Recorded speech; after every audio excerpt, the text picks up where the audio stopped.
En fait, je travaillais aux États-Unis en tant que chercheuse, mais en tant que chercheuse, j'ai toujours eu des activités d'enseignement. Et il se trouve qu'aux États-Unis, on ne peut pas toucher de près ou de loin à l'enseignement sans entendre parler de la classe inversée. Et donc au départ, ça m'a intéressée pour mes propres pratiques. Et donc je me suis renseignée sur le sujet. J'ai commencé à interroger des gens qui le mettaient en œuvre. Et puis petit à petit, en fait, je me suis rendu compte que ça avait un potentiel beaucoup plus large que simplement le fait d'influencer ma propre pratique, que c'était vraiment une manière pour les gens qui la mettaient en œuvre de faire cette transition vers des pédagogies actives. Et que c'était une marche, en fait, une marche intermédiaire atteignable, qui permettait d'ouvrir beaucoup de portes très très larges ensuite, les questions d'évaluation, les questions du travail de groupe, les questions de l'activité des élèves, de différenciation. Et il se trouve qu'à l'époque, c'était en 2012 en France, il y avait vraiment quelques pionniers qui travaillaient, qui la mettaient en œuvre, mais pas grand-chose qui se faisait. Et donc, moi, je suis partie du principe que chaque enseignant devrait savoir ce que c'est que la classe inversée et avoir quelques idées sur les moyens de la mettre en œuvre. Donc c'est vraiment ça qui est à la base de l'idée de la formation d'Inversons la classe. Moi, je suis entrée en France fin 2013. Les statuts ont été, au départ, c'était une amicale, et puis les statuts ont été officiellement déposés en 2014. Et puis on a commencé tout simplement par faire de la documentation de ce qui existait déjà. Donc simplement faire des entretiens avec des enseignants qui sont en classe inversée, les faire parler de leurs pratiques et mettre ces entretiens à disposition sur un site qui expliquait aussi un petit peu de quoi il s'agissait. On a mis en place des discussions régulières sur Twitter, donc les tweet chats 2 fois par mois, inviter un praticien à être dans l'échange avec d'autres personnes qui se posent des questions.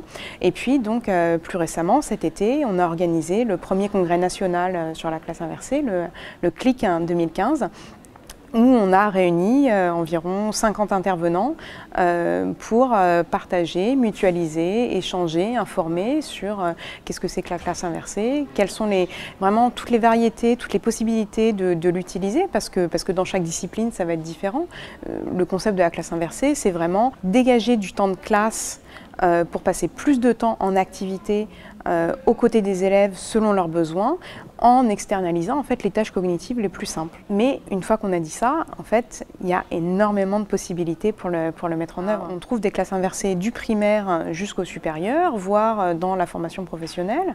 C'est vraiment, encore une fois, vu que c'est un concept qui est très simple et très flexible et qui rejoint des questionnements qui ne sont pas neufs.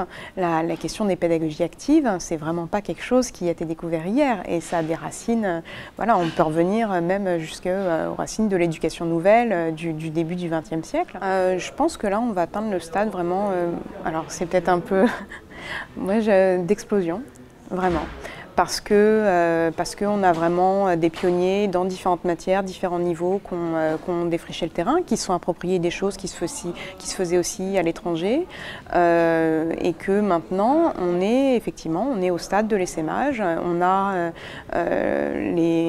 les premières formations qui arrivent dans les plans de formation académique. Il y a vraiment une demande, et ça ne me paraît pas anormal du tout, parce que ça répond à une question qui est très forte, c'est comment est-ce que je peux m'occuper plus individuellement de mes élèves, comment est-ce que je peux avoir plus de temps en classe pour être plus en activité aux côtés de mes élèves. Et la classe inversée, c'est une réponse apportée à cette question.